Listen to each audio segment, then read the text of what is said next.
দর্শক, নারায়ণগঞ্জের এই বিস্ফোরণের বিষয়ে আমরা আরো খবর জানবো। আমাদের সঙ্গে সেখান থেকে যুক্ত হচ্ছেন সহকর্মী শেখ ফরিদ। ফরিদ, এই বিস্ফোরণের ঘটনায় সবশেষ কি তথ্য রয়েছে আপনার কাছে?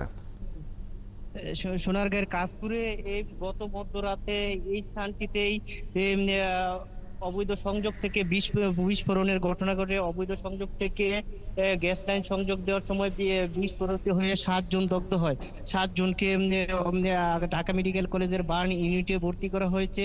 তার মধ্যে 3 জনের অবস্থা আশঙ্কাজনক কম হয়, তাদেরকে হাসপাতাল কর্তৃপক্ষ ছেড়ে দিয়েছে এবং 4 জনকে ঢাকা মেডিকেল কলেজ হাসপাতালে ভর্তি রাখা হয়েছে।